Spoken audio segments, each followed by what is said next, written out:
Hello दोस्तों, आज हम स्टार्ट करेंगे चुंबकत्व का टॉपिक। चुंबकत्व क्या होता है, सबसे पहले देखते हैं चुंबकत्व शब्द की उत्पत्ति कहाँ से हुई है। तो चुंबकत्व को जो इंग्लिश में बोला जाता है क्या, मैग्नेटिज्म। क्या बोला जाता है चुंबकत्व को? मैग्नेटिज्म। तो इसकी जो उत्पत्ति है वो कौन से शब्द से हुई है? मैग्नीशिया नाम के शब्द से हुई है। किससे हुई है? मैग्नीशिया नामक शब्द से हुई है। समझ में आ गया? तो यहाँ से क्वेश्चन बन सकता है, चुंबकत्व शब्द की उत्पत्ति कौन से शब्द से हुई है? कौन से शब्द से? मैग्नीशिया नामक शब्द से हुई है, जिससे उसका नाम पड़ा क्या? मैग्नेटिज्म। ठीक है। सबसे पहले चुंबक क्या होता है? चुंबक क्या होता है? तो चुंबक क्या होता है? चुंबक वह पदार्थ होता है जो चुंबकीय वस्तुओं को अपनी ओर क्या कर सकता है? आकर्षित करता है। किसको आकर्षित करता है? चुंबकीय वस्तुओं को आकर्षित करता है। आकर्षित करता है। किसको आकर्षित करता है? चुंबकीय वस्तु। चुंबकीय वस्तु मतलब लोहे की, लौह वस्तुओं को। किसको? लौह वस्तुओं को अपनी ओर क्या करता है? आकर्षित करता है। समझ में आ गया? तो वह पदार्थ जो चुंबकीय वस्तुओं को अपनी ओर आकर्षित करता है उसे क्या बोलते हैं? अपन चुंबक बोलते हैं। ठीक है। और चुंबक का यह गुण, चुंबक का यह गुण जो है आकर्षित करने का, इसी गुण को ही क्या बोला जाता है? चुंबकत्व बोला जाता है। क्या बोला जाता है? चुंबकत्व। समझ में आ गया? तो चुंबक का यह जो गुण होता है उसे क्या बोलते हैं अपन?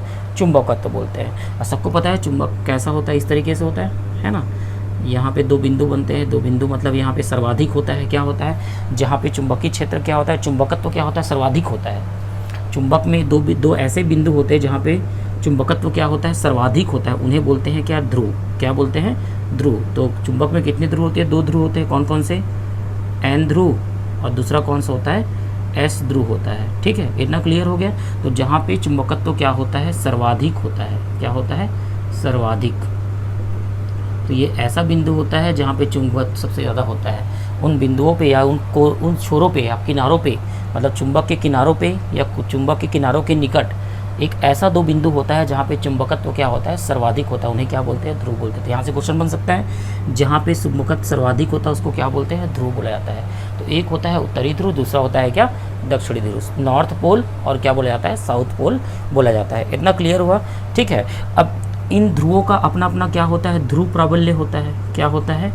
ध्रुव प्राबल्य होता है, जिसको m से क्या करते हैं? प्रदर्शित करते हैं। अब ये ध्रुव प्राबल्य क्या होता है? चुंबकीय पदार्थ को अपनी ओर आकर्षित करने की शक्ति। ध्रुव प्राबल्य क्या होता है? चुंबकीय पदार्थ को अपनी ओर आकर्षित करने की शक्ति। आकर्षित करने की शक्ति। आकर्षित करने की शक्ति क्या कहलाती है? ध्रुव प्राबल्य कहलाती है, जिसको किससे अपन शो करते हैं? स्मॉल m से शो करते हैं। अब इसकी इकाई क्या क्या है? इसकी इकाई होती है एम्पियर मीटर होती है ना। इसकी इकाई क्या होती है? SI इकाई एम्पियर मीटर होती है। दूसरा चीज़ होती है क्या होती है? न्यूटन पर टेस्ला होती है। ये दोनों क्या होती है? इसकी इकाई होती है एम्पियर मीटर या तो न्यूटन पर टेस्ला होती है। यहाँ से क्वेश्चन बन सकता है ध्रुव प्राबल्य की इकाई क्या होती है? तो आप बताएंगे क्या होती है? एम्पियर मीटर होती है, और साथ में क्या होती है? न्यूटन पर टेस्ला होती है। तो ये दिमाग में बैठा लीजिए, है ना। मैंने क्या क्या बताया? चुंबकत्व के बारे में बताया। उसके बाद चुंबकत्व क्या होता है? चुंबक का एक गुण होता है। इतना क्लियर है? दो बिंदु जहाँ पे चुंबकत्व क्या होता है? सर्वाधिक होता है, जिसको ध्रुव बोलते हैं अपन। ध्रुव दो तरीके का होता है, उत्तरी ध्रुव और दक्षिणी ध्रुव, नॉर्थ और साउथ पोल। ठीक है। और इन दोनों का क्या होता है? चुंबकीय पदार्थ को अपनी ओर आकर्षित करने की जो शक्ति होती है उसको बोलते हैं ध्रुव प्राबल्य। मतलब इसका एक पर्टिकुलर क्या होता है? मान होता है। उस मान को बोलते हैं क्या? ध्रुव प्राबल्य। और इस ध्रुव प्राबल्य का जो इकाई है वो क्या होता है? एम्पियर मीटर होता है, न्यूटन पर टेस्ला होता है। इतना क्लियर हुआ? चलिए अब आगे बात करते हैं चुंबक के प्रकार के, टाइप्स ऑफ मैग्नेट। तो चुंबक दो प्रकार के होते हैं। पहला होता है प्राकृतिक चुंबक। पहला कौन सा होता है? प्राकृतिक चुंबक, जिसको बोलते हैं नेचुरल मैग्नेट। Natural magnet. और दूसरा होता है कौन सा? कृत्रिम चुंबक। कृत्रिम चुंबक, जिसको बोलते हैं अपन क्या? आर्टिफिशियल। ठीक है, समझ में आ गया? ये नाम से पता चल रहा है ना। प्राकृतिक चुंबक क्या होता है? तो जो प्रकृति से प्राप्त होता है। किससे प्राप्त होता है? प्रकृति से प्राप्त चुंबक को अपन क्या बोलते हैं? प्राकृतिक चुंबक बोलते हैं। समझ में आ गया? आगे कृत्रिम चुंबक है। ये होता है मानव निर्मित चुंबक। क्या होता है? मानव निर्मित, जिसको अपन बनाते हैं ना। तो मानव निर्मित जो चुंबक होता है उसको बोलते हैं कृत्रिम चुंबक। ठीक है। प्राकृतिक चुंबक जो होता है वो किस रूप में होता है? Fe3O4 मैग्नेटाइट के रूप में होता है। ये प्राकृतिक चुंबक किसके रूप में होता है? Fe3O4 के रूप में होता है, जिसको बोलते हैं क्या? मैग्नेटाइट बोलते हैं। ठीक है, अब यह क्या होता है? कम शक्तिशाली होता है। ये क्या होता है? कम शक्तिशाली होता है, क्योंकि प्रकृति से क्या होता है? ये प्राप्त होता है, कम शक्तिशाली होता है। और दूसरा चीज़, इसकी आकृति इच्छा अनुसार नहीं होती, जैसा अपन चाहते हैं उस आकृति का ये नहीं होता, आकृति इच्छा अनुसार नहीं होती है। समझ में आ गया? ठीक है, तो ये क्या होता है? प्रकृति से प्राप्त होता है, Fe3O4 के रूप में होता है, कम शक्तिशाली होता है और आकृति इच्छा अनुसार नहीं होती। अब ये कम शक्तिशाली, आकृति इच्छा अनुसार नहीं है, तो मुझे ऐसा चुंबक बनाना पड़ेगा जो अधिक शक्तिशाली होगा। तो वो कौन सा रहेगा? कृत्रिम चुंबक। ये क्या होता है? अधिक शक्तिशाली होता है। कृत्रिम चुंबक क्या होता है? अधिक शक्तिशाली होता है। साथ ही साथ आकृति इच्छा अनुसार होती है, जिस आकृति का आपको चाहिए उस आकृति का आप क्या कर सकते हो? इसको बना सकते हो। तो ये दोनों में बहुत बड़ा डिफरेंस है। समझ में आ गया? इसीलिए अपन प्राकृतिक चुंबक के स्थान पर किसका उपयोग करते हैं? कृत्रिम चुंबक का उपयोग करते हैं। समझ में आ गया? ठीक है, अब आगे बात करते हैं इसमें कौन कौन से इसके प्रकार होंगे। तो उदाहरण की बात करते हैं। सबसे पहले तो उदाहरण में कौन कौन सा होगा? पहला होगा बार मैग्नेट। पहला कौन सा है? बार मैग्नेट, जिसको दंड चुंबक बोलते हैं। तो दंड चुंबक इस तरीके से होता है, एक में N ध्रुव होता है, दूसरे में क्या होता है? S ध्रुव होता है। इसको बोलते हैं बार मैग्नेट। दूसरा होता है हॉर्सशू मैग्नेट। क्या होता है? हॉर्सशू मैग्नेट, नाल चुंबक जिसको अपन बोलते हैं। तो नाल चुंबक क्या होता है? घोड़े की नाल की तरह होता है, यू शेप में होता है, इस तरीके से घोड़े की नाल की तरह। एक में N ध्रुव होगा, दूसरे में क्या होगा? S ध्रुव होगा। तीसरा होता है मैग्नेटिक नीडल, चुंबकीय सुई। मैग्नेटिक नीडल जिसको अपन बोलते हैं क्या? चुंबकीय सुई। तो चुंबकीय सुई कुछ इस तरीके से होती है, पतली लेयर होती है चुंबक की, मान के चलो ये। ठीक है, जैसे इसमें थोड़ा भी चुंबकीय क्षेत्र मिलता है तो चुंबकीय क्षेत्र में ये क्या हो जाता है? डिफ्लेक्ट हो जाता है। इसको बोलते हैं चुंबकीय सुई। चौथा होता है मैग्नेटिक कंपास होता है, चुंबकीय कंपास जिसको बोलते हैं, दिशा देखने के लिए जिसका उपयोग करते हैं, मैग्नेटिक कंपास। ये हो गया। तो मैग्नेटिक कंपास कुछ इस तरीके का होता है ना, ये पूरी एक संरचना होती है, एक सेट होता है पूरा, इस तरीके से डिज़ाइन होता है। ये पूरा एक बॉक्स जैसा होता है, इसको अपन बोलते हैं क्या? मैग्नेटिक कंपास बोलते हैं। ठीक है, और पांचवा जो है वो है इलेक्ट्रोमैग्नेट, जिसको बोला जाता है विद्युत चुंबक।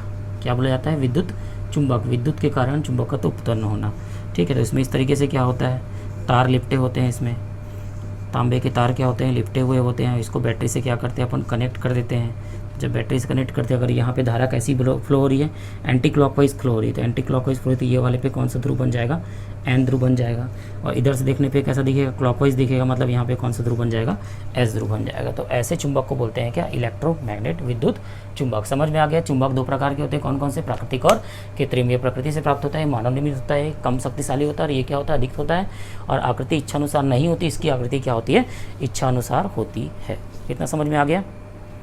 चलिए अब बात करते हैं कृत्रिम चुंबक के प्रकार के, मतलब टाइप्स ऑफ आर्टिफिशियल मैग्नेट के बारे में बात करते हैं। तो कृत्रिम चुंबक के दो प्रकार होते हैं, कौन कौन सा?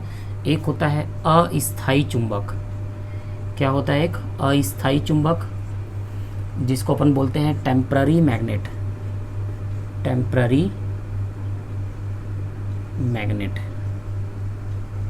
ठीक है, और दूसरा होता है क्या? स्थायी चुंबक। स्थायी चुंबक, जिसको अपन बोलते हैं क्या? Permanent magnet. क्या बोला जाता है? Permanent magnet. समझ में आ गया?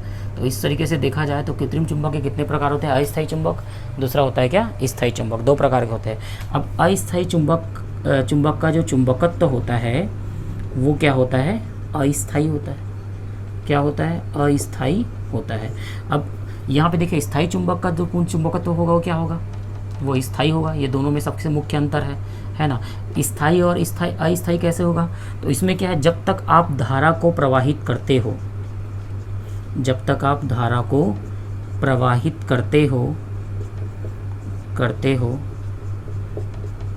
तब तक चुंबकत्व रहता है, तब तक चुंबकत्व रहता है। समझ में आ गया? और इसमें क्या होता है? धारा प्रवाहित रोकने के बाद भी, धारा प्रवाहित न करने के बाद भी चुंबकत्व इसमें रहता है। न करने के बाद भी चुंबकत्व रहता है। चुंबकत्व रहता है। समझ में आ गया। तो इसमें क्या होता है, जब तक धारा को प्रवाहित करोगे तब तक चुंबकत्व क्या होगा, रहेगा, मौजूद रहेगा। और जैसे ही धारा प्रवाहित करना बंद कर दोगे तो चुंबकत्व इसका क्या होता है, स्थायी चुंबक का समाप्त हो जाता है। अब इसमें क्या होता है, धारा प्रवाहित करोगे तब तक तो रहेगा ही, और नहीं करोगे, जैसे ही बंद कर दोगे उसके बाद भी उसमें चुंबकत्व क्या होता है, परमानेंट हो जाता है। समझ में आ गया। तो ऐसे चुंबक को बोलते हैं स्थायी चुंबक। अब ऐसा क्यों होता है, तो ऐसा मटेरियल के कारण होता है। मटेरियल के कारण क्या होता है, पदार्थ के कारण होता है। ये किसका बना होता है, नर्म लोहे का बना होता है। नर्म लोहे का ये क्या होता है, बना होता है, जिसको बोलते हैं कि सॉफ्ट आयरन। क्या बोला जाता है, सॉफ्ट आयरन का बना होता है। सॉफ्ट आयरन उस चुंबकत्व को अपने में होल्ड नहीं कर पाता, इसलिए ऐसा होता है कि वह अस्थायी चुंबक होता है। जब तक धारा प्रवाहित करोगे तब तक उसमें चुंबकत्व रहेगा, जैसे ही धारा प्रवाहित करना बंद कर दोगे चुंबकत्व क्या होता है, समाप्त हो जाता है। समझ में आ गया। और स्थायी चुंबक में क्या होता है, ये किसका बना होता है, ये बना होता है स्टील का बना होता है, निकल का बना होता है, और किसका बना होता है, कोबाल्ट का बना होता है। तो इन सब का बना होता है वो, जिसके कारण से क्या करता है, इन सब पदार्थों में ऐसी क्वालिटी होती है कि वो उनको चुंबकत्व को क्या कर सकता है, होल्ड करके रख सकता है परमानेंटली। समझ में आ गया। तो ये सॉफ्ट आयरन होने के कारण इसमें चुंबकत्व क्या होता है, अस्थायी होता है। ये स्टील, निकल और कोबाल्ट का होने के कारण इसमें चुंबकत्व क्या होता है, स्थायी होता है। तो यहाँ से क्वेश्चन बन सकता है ना भाई, स्थायी चुंबक किसका बना होता है, तो स्टील, निकल और कोबाल्ट का। तो ये ऑप्शन आपको टिक करना है। समझ में आ गया। और जैसे अस्थायी चुंबक की बात करें तो किसका बना होता है, सॉफ्ट आयरन का बना होता है। तो ये दोनों में मुख्य अंतर है, किसमें, अस्थायी चुंबक और स्थायी चुंबक में। समझ में आ गया। तो ये थे चुंबक के, कृत्रिम चुंबक के प्रकार। अब इसी में एक छोटा सा पॉइंट डिस्कस कर लेते हैं, चुंबक बनाने की विधि। चुंबक बनाने की विधि, तो चुंबक बनाने की विधि, इसमें ज़्यादा डिटेल नहीं जाना, आपको सिर्फ जानना है कि क्या क्या होती है। तो पहली होती है क्या, रगड़ने पर चुंबक पहला कैसे बना सकते हैं, रगड़ने पर अपन चुंबक बना सकते हैं। तो ये पहली विधि कौन सी होगी, रगड़ कर अपन चुंबक का निर्माण कर सकते हैं। ठीक है। और दूसरा होता है विद्युत द्वारा। दूसरा क्या होता है, विद्युत द्वारा अपन चुंबक का निर्माण कर सकते हैं। तो ये दो विधि होती है, कौन कौन सी, रगड़ने पर चुंबक का निर्माण कर सकते हैं, है ना। अगर एक चुंबक वाली वस्तु लेते हैं, चुंबकीय वस्तु लेते हैं, उस पर, है ना, चुंबक को क्या करते हैं, रगड़ते हैं, तो इससे क्या होता है, चुंबकत्व का उसमें गुण आ जाता है। तो रगड़ने के कारण भी चुंबक का क्या होता है, निर्माण होता है। और दूसरा होता है क्या, विद्युत धारा के कारण। तो मैंने बताया था इलेक्ट्रोमैग्नेट के बारे में, धारा उसमें प्रवाहित करोगे तो धारा प्रवाहित करने के कारण चुंबकीय क्षेत्र क्या होता है, उत्पन्न हो जाता है। और एक कॉर्नर जो है उत्तरी ध्रुव जैसा व्यवहार करता है, दूसरा कॉर्नर कैसा व्यवहार करता है, दक्षिणी ध्रुव जैसा व्यवहार करता है। समझ में आ गया। तो वो किसका काम कर रहा है, चुंबक का काम कर रहा है। अगर वो अस्थायी है तो धारा प्रवाहित करने तक ही उसमें चुंबकत्व रहेगा, स्थायी है तो धारा प्रवाहित बंद करने के बाद भी उसमें क्या रहता है, चुंबकत्व रहता है। तो इस तरीके से रगड़ने वाला मतलब बाय रबिंग मेथड से भी अपन कर सकते हैं, और दूसरा है विद्युत धारा प्रवाहित करके। तो इतना समझ में आ गया। तो ये थे चुंबक बनाने की विधि के बारे में, इतना क्लियर है। और अभी हमने पढ़ा क्या, कृत्रिम चुंबक के प्रकार के बारे में पढ़ा, अस्थायी चुंबक और स्थायी चुंबक के बारे में। इतना समझ में आ गया। चलिए अब बात करते हैं चुंबक के आणविक सिद्धांत की बात करते हैं। चुंबक के आणविक सिद्धांत की सबसे पहले इसकी रूपरेखा किसने तैयार की, तो चुंबक के आणविक सिद्धांत की जो रूपरेखा है किसने तैयार की, वेबर नाम के साइंटिस्ट ने तैयार की। वेबर नाम के साइंटिस्ट ने क्या की, इसकी रूपरेखा तैयार की। यहाँ से क्वेश्चन बन सकता है। बाद में इसको संशोधन किसने किया, तो संशोधन करने वाले साइंटिस्ट का नाम है क्या, ई विंग नाम के साइंटिस्ट ने क्या किया, इसमें संशोधन किया, किसमें, चुंबक के आणविक सिद्धांत का। समझ में आ गया। तो वेबर नाम के साइंटिस्ट ने इसकी क्या की, रूपरेखा तैयार की। उसके बाद संशोधन का काम किसने किया, ईविंग नाम के साइंटिस्ट ने किया। तो यहाँ से क्वेश्चन बन सकता है, इसको आप ध्यान रखिएगा। ठीक है। अब चलिए चुंबक के आणविक सिद्धांत की बात करते हैं। सबसे पहला है, चुंबक के प्रत्येक अणु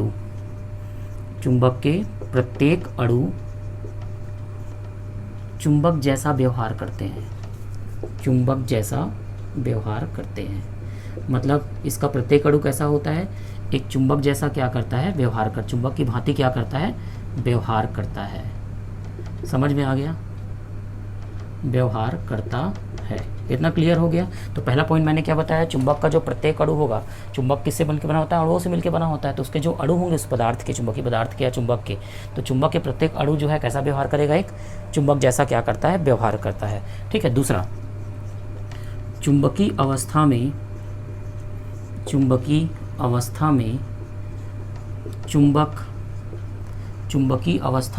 जो चुंबक होता है वो, उसके जो अणु होते हैं एक निश्चित क्रम में होते हैं, अणु एक निश्चित क्रम में होते हैं, एक निश्चित क्रम में होते हैं।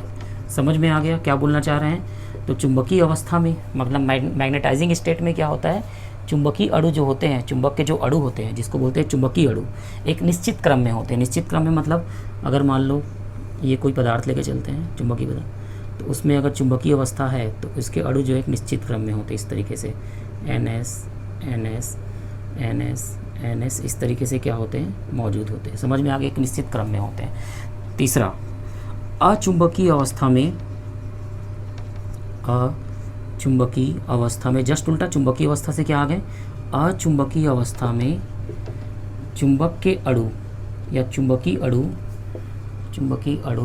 अणु है ना, बंद श्रृंखला बना लेते हैं। क्या बना लेते हैं, बंद श्रृंखला बनाते हैं।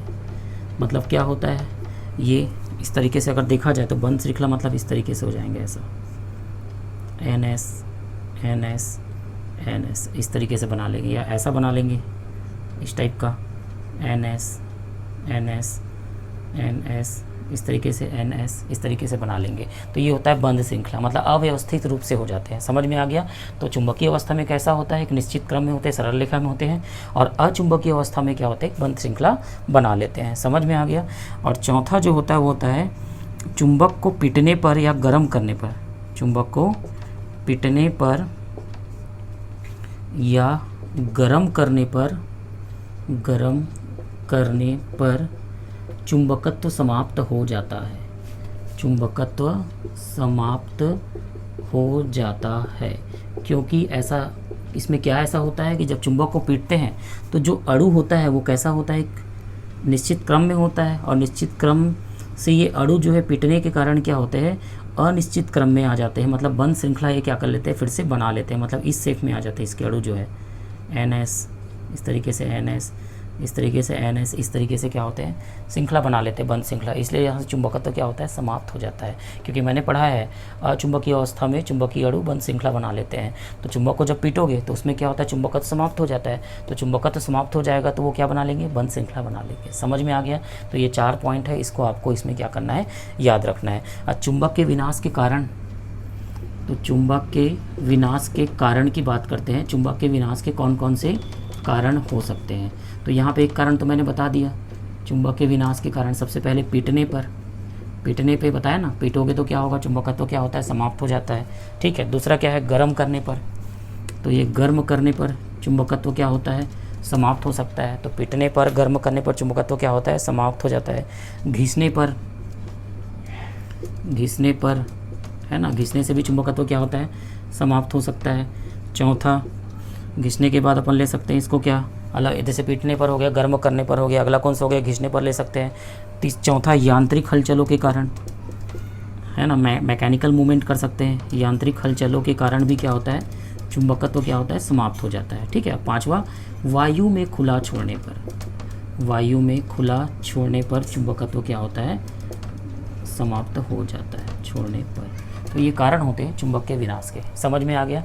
तो इस तरीके से अपन जो आज पॉइंट पढ़े और चुंबक के आणविक सिद्धांत के बारे में पढ़े, एक बार रिपीट कर लेते हैं। चुंबक के प्रत्येक अणु चुंबक जैसा व्यवहार करता है। मतलब चुंबक को कितने भी पार्ट में डिवाइड कर दो, या छोटे छोटे अणु के पार्ट में भी डिवाइड करोगे तो कैसा व्यवहार करेगा, चुंबक जैसा व्यवहार करता है। चुंबकीय अवस्था में चुंबक के अणु एक निश्चित क्रम में होते हैं, सिस्टमैटिक ऑर्डर पे रहते हैं। ठीक है। रेखीय होते हैं, संरेखीय होते हैं बोल सकते हो। अचुंबकीय अवस्था में चुंबकीय अणु बंद श्रृंखला बना लेते हैं। तो इस तरीके से बंद श्रृंखला बना लेंगे, मतलब चुंबकत्व क्या हो चुका है, समाप्त हो चुका है। चुंबक को पीटने या गर्म करने से चुंबकत्व क्या होता है, समाप्त हो जाता है, क्योंकि वो क्या बना लेते हैं, बंद श्रृंखला बना लेते हैं। इतना क्लियर हुआ। चलिए अब देखते हैं चुंबकीय रक्षक, मैग्नेटिक कीपर के बारे में। चुंबक को ऐसा खुला छोड़ देने से, ऐसे ही कहीं पे रख देने से चुंबकत्व तो क्या होता है, समाप्त होने का डर रहता है। उसको रोकने के लिए किसका उपयोग करते हैं, चुंबकीय रक्षक का उपयोग करते हैं। अब देखिए चुंबकीय रक्षक क्या होता है। तो इस तरीके से 2 चुंबक लेंगे, दोनों चुंबक के बीच में क्या लगा देंगे, वुड लगा देंगे, लकड़ी। ठीक है। अब देखिए क्योंकि ये दोनों क्या होंगे, अट्रैक्ट ना हो, इसलिए इसको रोकने के लिए यहाँ पे क्या लगा दिए, वुड लगा। यहाँ NS ले लेंगे, यहाँ पे SN ले लेंगे, इस तरीके से। समझ में आ गया। ठीक है। तो ये बीच में लकड़ी है, क्यों, क्योंकि ये आकर्षित हो जाएंगे, उसको रोकने के लिए क्या लगा दिए, लकड़ी लगा दी। अब इसके दोनों छोर में क्या करते हैं, यहाँ पे नर्म लोहे लगा देते हैं। क्या लगा देते हैं, नर्म लोहा। नर्म लोहा मतलब सॉफ्ट आयरन। यहाँ पे क्या लगा देते हैं, सॉफ्ट आयरन लगा देते हैं। समझ में आ गया। अब देखिए इसमें क्या होगा, अगर इस तरीके से आप अगर चुंबक को रखते हैं तो चुंबकत्व यहाँ पे समाप्त नहीं होगा। कैसे नहीं होगा, ध्यान से देखिए। अब चुंबक के एक चीज़ और, चुंबक के बाहर चुंबकीय क्षेत्र की जो दिशा है वो कहाँ से कहाँ होती है, N से S की तरफ होती है, और चुंबक के अंदर कहाँ होती है, S से N की तरफ होती है। समझ में आ गया। तो ये चुंबक के अंदर यहाँ पे चुंबकत्व तो कहाँ से कहाँ जाएगी, S से N की तरफ जाएगी, इस तरीके से S से क्या होगी, N की तरफ जाएगी। लेकिन चुंबक के बाहर कैसी होगी, N से S की तरफ होगी। फिर से यहाँ चुंबक के अंदर S से N की तरफ जाएगी, और ये कहाँ, चुंबक के बाहर N से S की तरफ। इस तरीके से इसका जो मॉलिक्यूलर अरेंजमेंट है वो क्या होता है, बना रहता है, और चुंबकत्व समाप्त नहीं होता। इसको बोला जाता है चुंबकीय रक्षक। तो चुंबकीय रक्षक बनाने के लिए आपको क्या चाहिए, सॉफ्ट आयरन चाहिए, और साथ ही साथ क्या चाहिए, लकड़ी चाहिए, वुड चाहिए। तो इस तरीके से आप क्या बना सकते हैं, चुंबकीय रक्षक बना सकते हैं, जिससे चुंबक की रक्षा हो सकती है। इतना क्लियर हुआ। चलिए अब बात करते हैं चुंबक के गुण की, चुंबक की प्रॉपर्टी ऑफ चुंबक। पहला अट्रैक्टिव प्रॉपर्टी होती है। अट्रैक्टिव प्रॉपर्टी क्या होती है, आकर्षण की प्रॉपर्टी क्या होती है, तो चुंबकीय वस्तुओं को अपनी ओर क्या करती है, आकर्षित करती है। चुंबकीय वस्तुओं को अपनी ओर क्या करती है, आकर्षित करती है। आकर्षित करने की प्रॉपर्टी या गुण क्या कहलाती है, अट्रैक्टिव प्रॉपर्टी। दूसरा डायरेक्टिव प्रॉपर्टी, अगर चुंबक को स्वतंत्रतापूर्वक लटकाते हैं, किसी भी चुंबक को, दंड चुंबक को ले सकते हैं, स्वतंत्रतापूर्वक क्या करते हैं, लटकाते हैं, तो वो कहाँ जाके ठहरता है, उत्तर और दक्षिण दिशा में जाके क्या होता है, ठहरता है। उत्तर दक्षिण दिशा में ठहरता है, इसका मतलब क्या बता रहे हो, दिशा बता रहा है। क्या बता रहा है, दिशा बता रहा है। समझ में आ गया। तो इसको बोलते हैं डायरेक्टिव प्रॉपर्टी, मतलब क्या दिखाता है, डायरेक्शन दिखाता है। अगला इंडक्टिव प्रॉपर्टी। इंडक्टिव प्रॉपर्टी क्या होता है, चुंबक से अपन चुंबक बना सकते हैं। चुंबक से क्या बना सकते हैं, चुंबक बना सकते हैं, मतलब प्रेरण की विधि द्वारा चुंबक बना सकते हैं। मतलब आपके पास अगर एक चुंबक है तो आप कोई भी चुंबकीय पदार्थ को क्या बना सकते हो, चुंबक बना सकते हो। कैसे बनाओगे, तो प्रेरण द्वारा। चुंबक से चुंबक बना सकते हैं, कैसा, प्रेरण द्वारा। प्रेरण विधि का उपयोग करके आप क्या बना सकते हो, चुंबक से चुंबक बना सकते हैं। इसको बोलते हैं इंडक्टिव प्रॉपर्टी। डुअल प्रॉपर्टी क्या होता है, डुअल प्रॉपर्टी क्या होता है, चुंबक हमेशा दो ध्रुवों के रूप में होता है। चुंबक में हमेशा कितने ध्रुव होते हैं, दो ध्रुव होते हैं। कभी भी दोनों ध्रुवों को अलग अलग करना संभव नहीं है, अलग अलग करना संभव नहीं है। ये कहलाता है डुअल प्रॉपर्टी, है ना, द्वैत प्रकृति बोल सकते हो इसकी, द्वैत गुण, द्विगुण बोल सकते हैं इसको, है ना। तो द्विगुण क्या होता है, डुअल प्रॉपर्टी क्या होता है, चुंबक के ध्रुव हमेशा क्या होते हैं, साथ साथ होते हैं, अलग अलग करना संभव नहीं है, इसका कोई अस्तित्व नहीं होगा। एक गुण की मतलब एक ध्रुव की कल्पना करना संभव नहीं है। समझ में आ गया। तो चुंबक को अगर आप काट भी देते हो तो वो क्या होगा, उसमें भी दो ध्रुव रहेंगे, NS रहेंगे। छोटे छोटे टुकड़े भी कर दोगे, पार्टिकल भी कर दोगे, तो भी उसमें क्या होंगे, दो ध्रुव रहेंगे ही, N और S रहेंगे ही, मान के चलिए। तो ये क्या हो गया, इसकी डुअल प्रॉपर्टी। अब उसके बाद देखते हैं like pole repel each other, मतलब NN और SS में हमेशा क्या होगा, प्रतिकर्षण होता है। समझ में आ गया। लाइक पोल मतलब समान ध्रुव में। दूसरा unlike pole attract each other. Unlike मतलब N और S हो गया, या S और N हो गया, दोनों में आपस में क्या होता है, आकर्षण होता है। समझ में आ गया। तो ये होते हैं चुंबक के गुण, attractive property, directive property, inductive property, dual property, like pole repel each other, unlike pole attract each other. समझ में आ गया।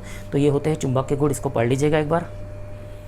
उम्मीद है आप लोग को आज का टॉपिक बहुत अच्छे से समझ में आया होगा। आज हमने चुंबकत्व की बेसिक पार्ट क्या किया है, कंप्लीट किया है। मतलब इसको बोल सकते चुंबकत्व कौन सा क्लास था, भाग 1 क्लास था। इसके बाद चुंबकत्व के आगे भी टॉपिक बचे हुए हैं, जिसको अपन नेक्स्ट वीडियो में कंप्लीट करेंगे। तब तक के लिए मेरे वीडियो को शेयर करिए, सब्सक्राइब करिए। Thank you so much.